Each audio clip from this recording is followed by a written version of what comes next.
Welcome to Carrying Wayward, a supernatural podcast for fans who aren't ready to let go and newcomers to this series who are ready to jump in. I'm Marie Vigourou.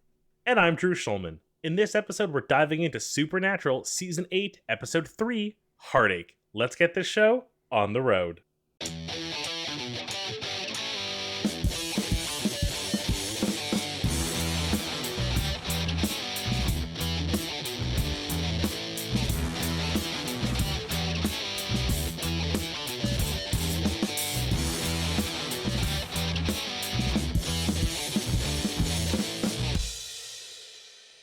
It is chaotic tonight in the Carrying Wayward virtual studio. We're being crazy. We have completely forgotten how to record. We almost didn't press record, and then I forgot how to say, basically, Carrying Wayward. We also took episodes for this notes last week, and so we both completely forgot that we had taken notes already, and so we were like, did we watch this? Oh, we both had that exact same level of like, oh no, did we do this? Now, before we actually get started with this episode, we did want to remind you that I'm going to be at the Supernatural Convention in New Jersey next month, so stay tuned next week because we're going to have something cool to talk about. You're going to have such a good time, and I cannot wait to like hear all about it and like see photos of people there with you. Oh my god. I'm honestly so excited because I got a bunch of photo ops with all of the women of Supernatural, and it's going to be like Women Con, and I am so excited. Like, oh my god. This week, patrons and coffee supporters got to hear us answer the question, what skill or ability do you wish you had? On the supporter exclusive Impala Talk feed. You can go to carryingwayward.com to support us and claim your perks. So how did you feel about this episode? I'm going to use the word torn, which I know is a bit of a specific word to use in this episode, but not for that reason. The title of the episode and the fact that the thing they're stealing is hearts made me very like, ooh, hearts mean things. This is always important. And then the episode was very like an episode. Yes, there was some development in the characters, but I think a lot of that comes from like not very plot-driven parts of it. It's more of just like the discussion around them. But like the actual like villain and like the creature and like the mysticism and the other characters, like it really feels like a flat episode. Like I think the reason we had trouble writing this one and remembering if we watched it was because it was just so meh. I do blame very specific people for this, and we will get to that once we get to the long game. But first, can you please give us a recap of this episode? Count me down. 3, 2, 1, Brick Holmes! We get a dude's heart ripped out of his chest, and then we find out that Dean is like aware, like, oh, this is a pattern. It's happened in a few different places multiple times. I didn't investigate it the first time, but I'm investigating it now. And Sam, you're coming with me because I'm all in the mood to solve cases. They eventually track it down to potentially a dead football player. There's this ancient person who's hundreds and hundreds of years old who's been praying to a god by sacrificing a heart every few years. And after an organ transplant, other people gained his powers and abilities, and for the most part have followed the tradition. They stop them. Time. This episode was written by Brad Buckner and Eugenie Ross Lemming. Those are the people I blame for how bad this episode was. It was directed by none other than Jensen Ackles, and it originally aired on October 17th, 2012. I can see the Jackals directing in this a little bit. I think that's a positive thing because like the little moments in this episode that kind of felt fun and enjoyable felt more like Jensen making choices for his character, which makes a lot of sense when he also directed it. I completely agree with you. If we can jump into the long game here, I do want to point out before anything else, before we get into any kind of other discussion, that this is going to be a weird season for Jared and Jensen in terms of self-tanner. I watched this like a little bit earlier in the day, so my TV has a bit of glare. And I was very concerned. I'm like, is this like a combination of color blindness and bad lighting, or is this actually a thing? Their Oompa Loompa phase. I don't know what they were being told to do, but there you go. Like, they are quite orange. Let's put it that way. I also have to get it out there that this episode is just outrageous in so many ways, in big part because of who wrote it. And we are going to talk about different aspects of that throughout the episode. It needs to be said, so good. We are also graced with a father-son duo this episode. Jensen's father, Mr. Alan Ackles, plays Detective Pike. I didn't catch that, or like, no, oh, that's so sweet. Aw. We are back to the Rock aliases. After almost a whole season of leaving them behind, Sam answered the phone identifying himself as Agent Sambora. God bless. I truly did miss that little Easter egg every week. It's that DNA of the show that's like coming back to itself. I'm pretty sure that everyone would rather just forget the Amazons episode because of just how awful it was, but not them. No, no, sir. They bring it back to mind by bringing back Dr. Morrison, the anthropologist who helped him on that case. What a strange and unnecessary pull. Very unnecessary. The fact that, like, Dean even goes, like, who? And Sam's like, the character from that one time that was relevant because I said so. Shaking my head. It was tacky. It was kind of tacky, I found. It was. Even broken clocks are right twice a day, so I do need to highlight this line from the episode that says, "The heart is key. It is the focus of the sacrifice," because again, hearts means stuff on Supernatural. And in an episode that is called Heartache, I couldn't let it slide.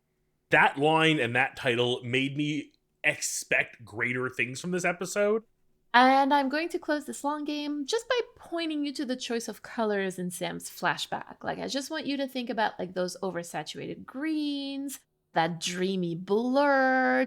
I definitely noticed how dreamy and colorful it was, which to me was just like a how happy he truly was. You now have me concerned that it's more than that, or less than that, or something. I do need to point it out now. That is all I'm going to say.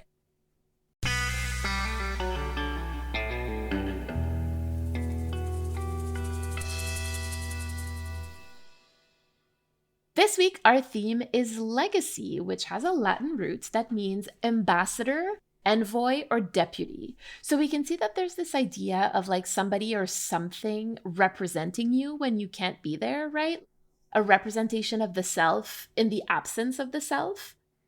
And today we use the word to mean in part like the long-lasting impact of a person's life, which is the definition that we're going to be focusing on today.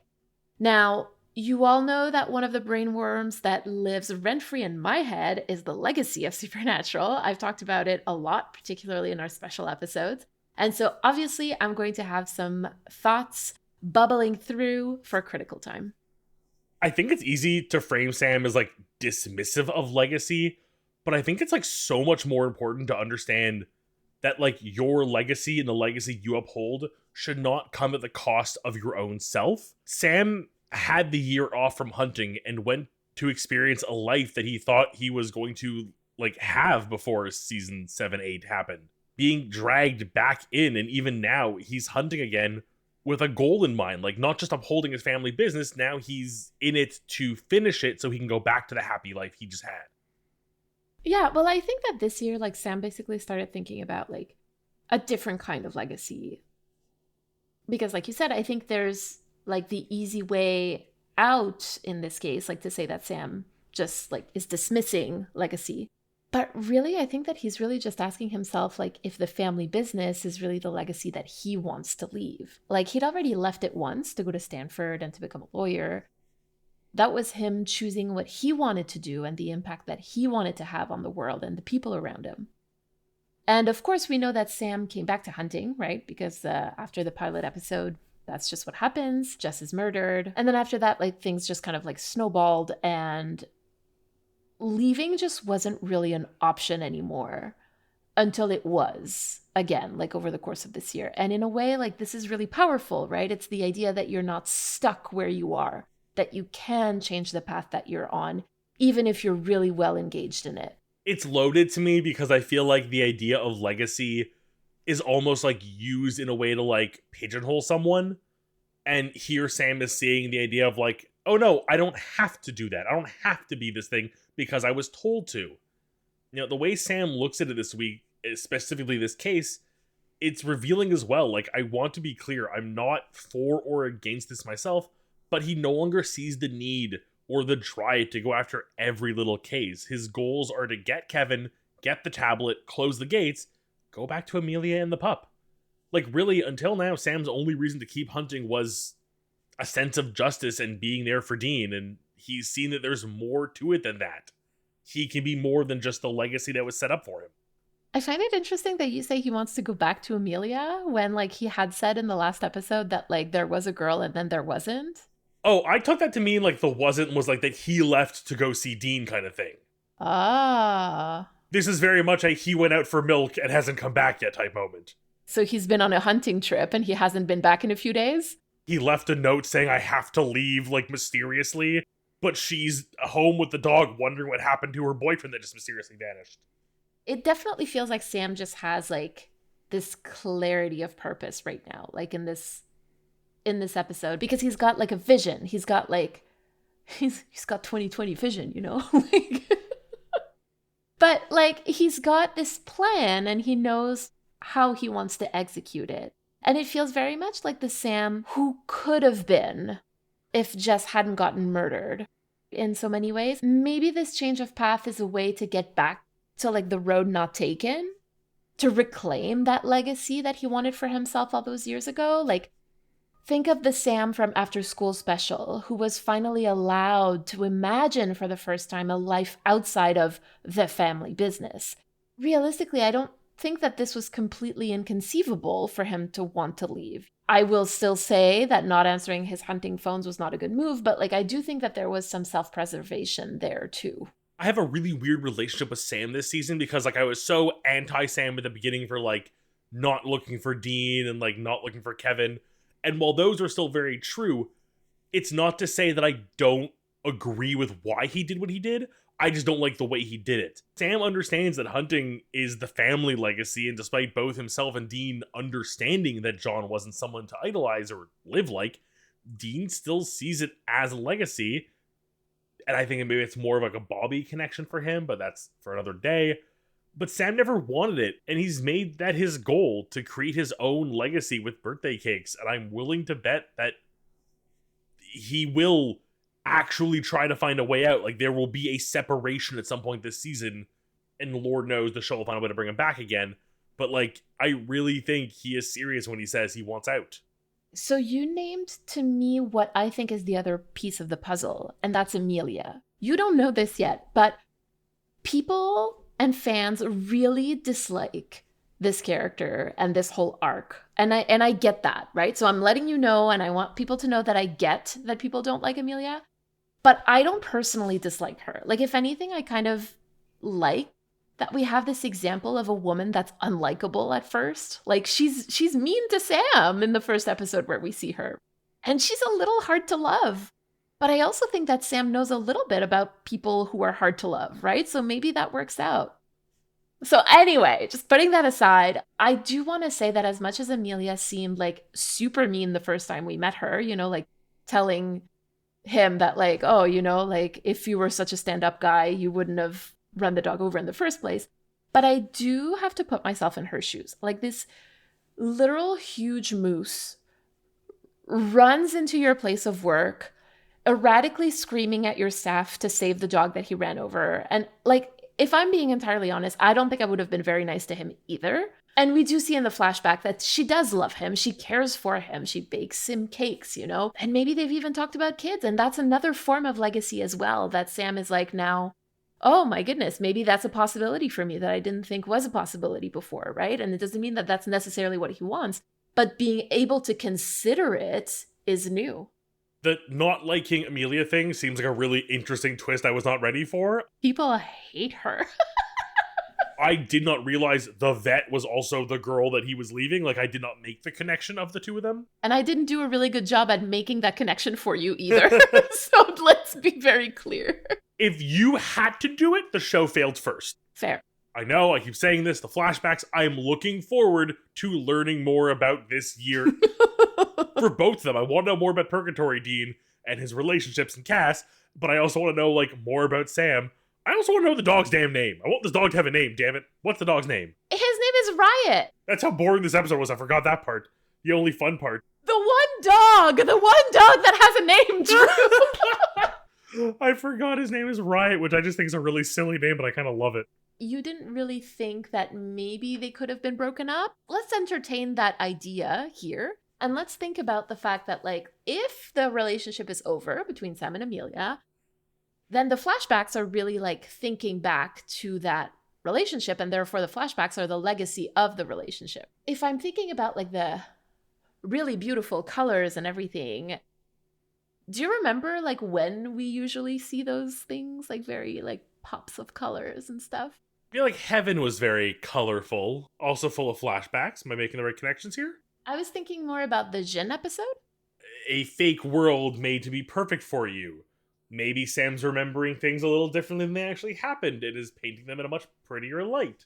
You know, when you go through a breakup sometimes and you're very, very sad about it, you tend to idealize certain parts of the relationship.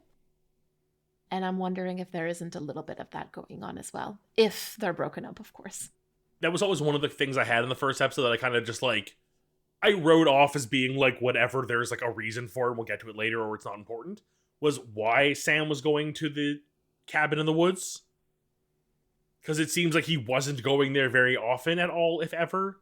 But he seemed to be going there with a purpose this time for some reason. Like he was like saying goodbye essentially to them before he left.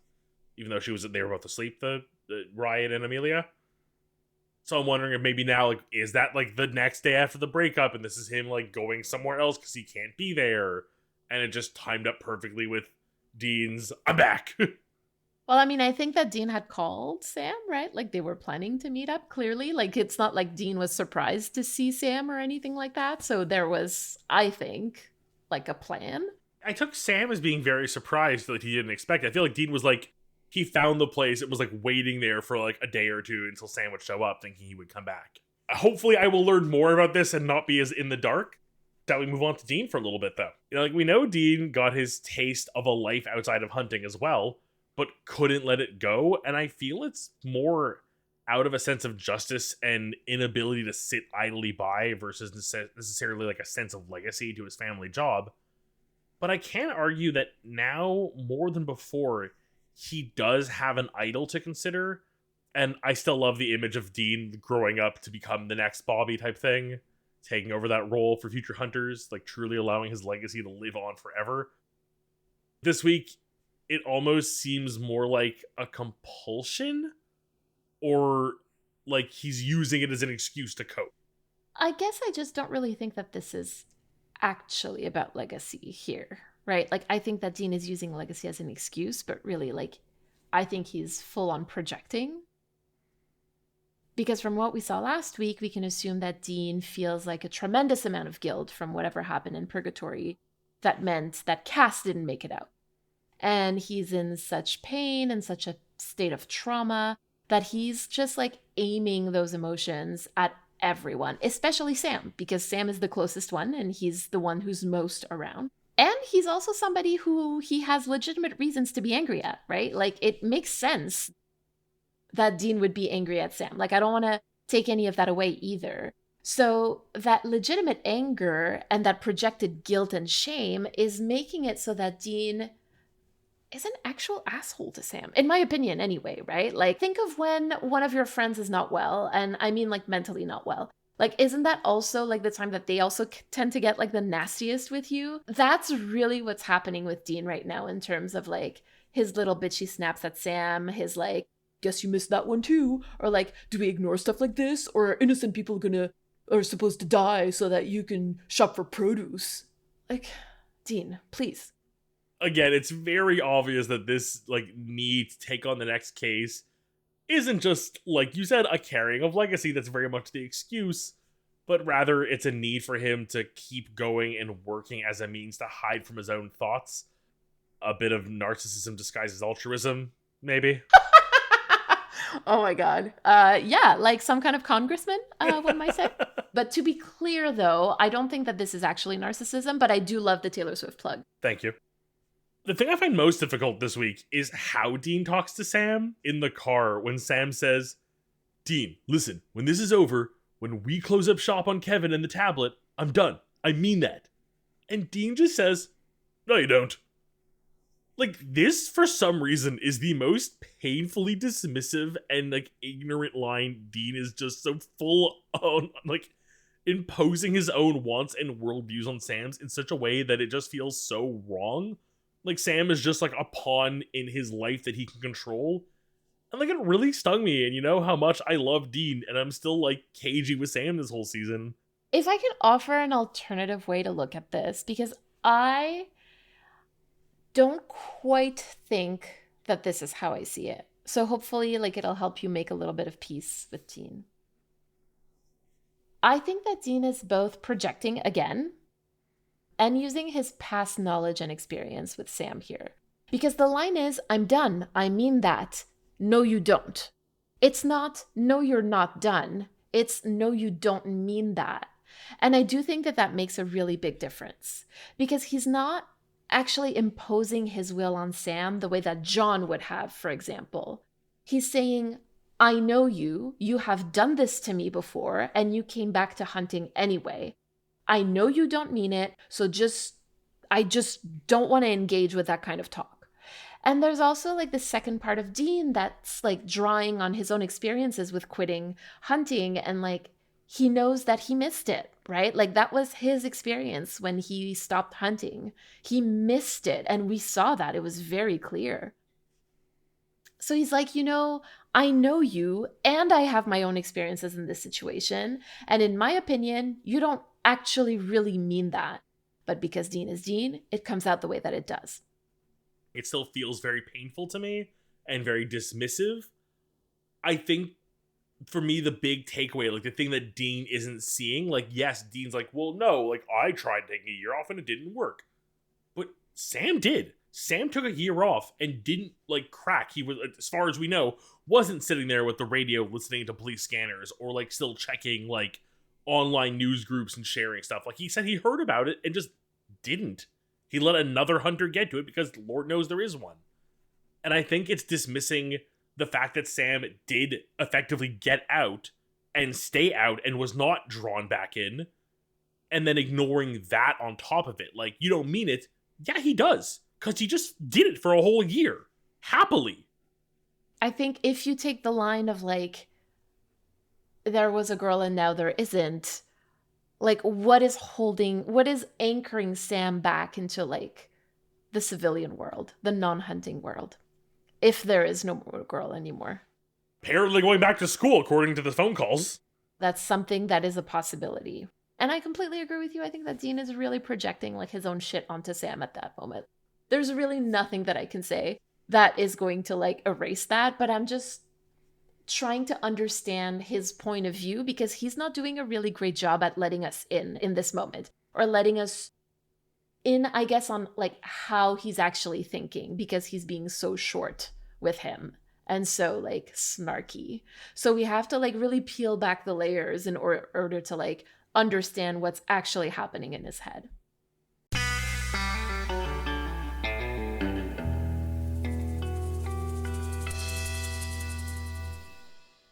So I think that we can all agree that this episode was ridiculous in so many ways, right? And I'm kind of mad that we wasted Jensen Ackles' like directing chops on this. But such is life, and now this is what we have to look at and analyze in this particular episode. And I really want to talk about legacy in a more critical way here, particularly the way in which Buck Lemming episodes contribute to Supernatural's legacy as a piece of media that is not inclusive of anything outside of hegemonic systems of power. And I'm thinking specifically about white supremacy, patriarchy, settler colonialism, ableism, etc. And we've commented on this before, that certain things on this show are very of their time as a way, I don't want to say to excuse, but to explain certain choices. But like, this was 2012. Right? Like, we knew better than to call a man in the middle of what seems to be a mental health crisis a mushroom. We knew better than to have your main character get excited about a crack whore bat. We knew that sex workers are much more likely to be victims of violence than perpetrators of it. We knew about the effects of settler colonialism in the Americas, and yet we still got an episode like that. So that was a choice, right? Like a conscious choice to portray your characters but also your show in a specific light. It was a conscious choice to make fun of a fat person exercising, to make disparaging comments about ancient indigenous societies, to portray a sex worker as a predator, and to make fun of somebody in a mental health crisis. And all of these choices that could have been changed or vetoed at any point between script and screen, all of these things contribute to Supernatural's legacy as a show that furthered the hegemonic systems of power we talked about earlier. Very well put. Thank you.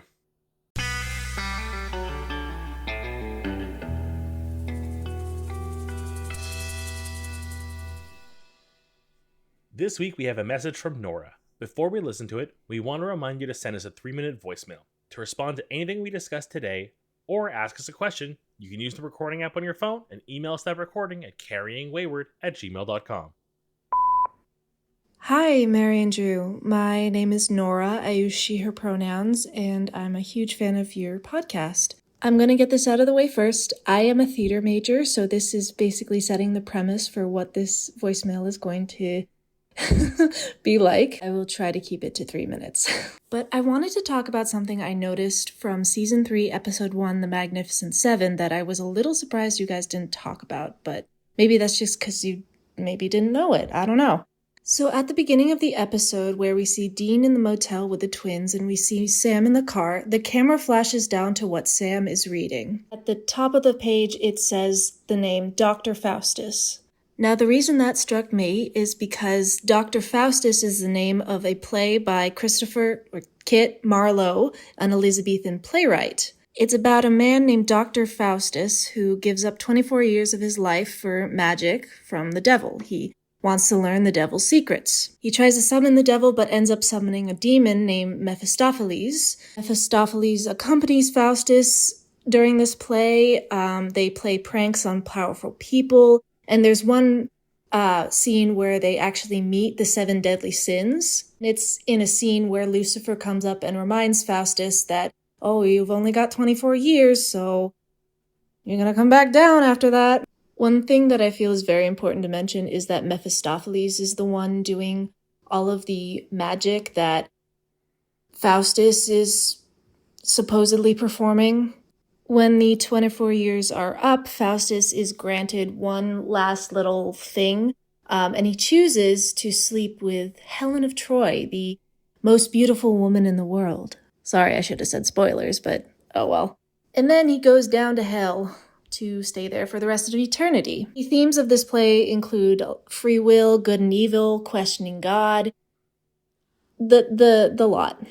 I just found it so interesting that they didn't explore the story of Dr. Faustus a little bit more in the episode, because the themes of the play reflect a lot of the themes within the show, and Faustus's story reflects a lot of Sam and Dean's story.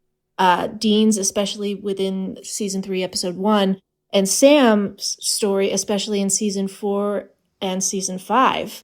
Mephistopheles also kind of parallels Ruby in a certain sense. The way that she orchestrates everything in Season 4 and kind of manipulates Sam. So yeah, this is just something that I noticed and I thought was really, really cool. I could go on for days and days about the theatricality within Supernatural, how the boys have a certain sense of theatricality and how that reflects on their sense of masculinity, but I won't go into too much detail right now because I feel like there's an episode that's going to come up that discussion could be had a lot more effectively, and maybe I'll send in a voicemail then. Thank you so much for listening. I really love your podcast. Yeah, have a great day. Nora, thank you so much for this voicemail. No, you're absolutely right. I had no idea about this. I am actually not well versed in, this is going to sound crazy, but I'm not well versed in English playwrights. It feels like, yeah, for somebody who knows, seeing Dr. Faustus, like it makes so much sense, right? But then I feel like this has happened before in this show where like a very important piece of literature is named or like just like hinted at, but then the parallels are never really drawn out properly or explicitly, right? It's always like, oh, there you go, like little nugget. And I agree with you, Nora. I do wish that they did a better job at that, because I think that like Supernatural draws on so much existing media and literature that I just kind of wish that they would draw those parallels all the way to the end. And yes, please do send us a voicemail about the theatricality of the brothers' masculinity for that one episode that we are both thinking about. I would absolutely love that. Thank you so much. Well, Nora, may I just say, as someone who went to school with many theater students, I'm a big fan. And because of that, I actually do know this play. Not well enough to really start drawing my own comparisons, but this feels kind of like, Mary, you were saying, I believe it's Death of a Salesman is the play in that episode. Yeah, there's a mention of Death of a Salesman. Yeah, that's right. And I think it's the kind of thing where it's like, there's definitely like someone in the crew who's like drawing these connections and like making these references and like, hey, prop guy, if you're going to put a book in, can you have it be this one? Like, sure, why not? Like, because someone's going to make the connection. There's the Noras out there who are going to see this and go, I see what you did there. Even if the larger, writing room and production team don't make the obvious connection or use it as a jumping off point. And I think that also does just come from the assumed crossover between the fandoms of people who have read this kind of or seen this kind of play versus watching the show. And based on what we know from the fans they wanted, I don't think they expected it or even wanted it, really. So I think we do miss out on more literary references and more different layers of culture that could be examined or used as a jumping off point because of this. I think this is part of the larger issue we've discussed in the past. I really do like that there are these little things that are still hidden. I like that we do miss things that people can bring to our attention. We miss a lot of stuff. But that's one of the best parts of this show, let alone this section, is getting those. So thank you very much, Nora, for bringing that up.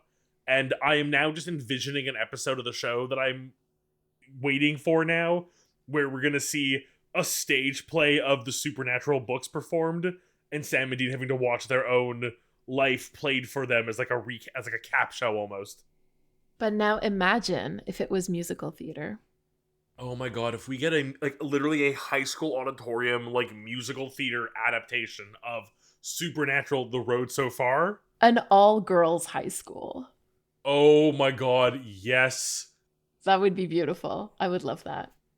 Avatar: The Last Airbender in the animated series, at the very end, right before the finale of the final season, they do that where they go and watch a play of and it's actually done from the point of view of the enemy faction, so it's kind of propaganda-y of they're so evil, but it's just seeing all the just the through word of mouth and through the grapevine who these people really are. So I imagine the exaggerations and the not perfect encapsulations of the characters could be really interesting to see on a show like that. I know we're not going to get it, but I can dream. Is this fucking play about us? That's exactly what we're going to get. It's exactly what we're going to get. And the director is called Marie. Imagine. I hope you know if this episode doesn't exist, you have to put it together somehow. If it doesn't exist, I'll put it together.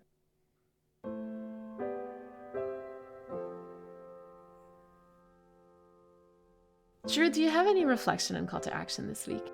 I don't want to say I'm disliking Dean this season, but I'm seeing a lot more negative aspects of him, and one of them very specifically that really rubbed me the wrong way this week is his dismissal of Sam's wants and needs and plans. And I think it's just a good reminder to myself that while I have my goals, the things that I want to do, I should not be putting other people down or tearing down other people's ideas, thoughts, and wants to get what I want. There is obviously a line between not being ambitious and giving up, but there's also not being an asshole. So I'm trying to be a little bit less like Dean this week and not be a jerk. And I hope that's not too rude, but I'm hoping Dean gets back to my good books next episode. I mean, we've got a whole season of it, so hopefully he does. Hopefully some flashbacks and some Benny time will clear things up. Mary, your thoughts and calls to action this week?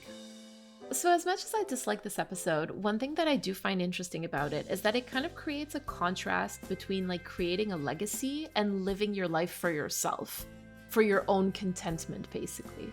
And that's something that I think a lot about, to be honest, because inside me are two wolves, right?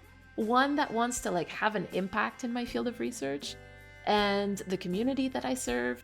And then there's also my desire to be a forest gremlin and to live off-grid. And I think that this is a very millennial experience, to be entirely honest with you. These are very millennial wolves, you know what I mean? But either way, I am feeling called to build or to design a career that is going to suit my needs, and same thing for my life, in a way that is basically going to feed those two wolves.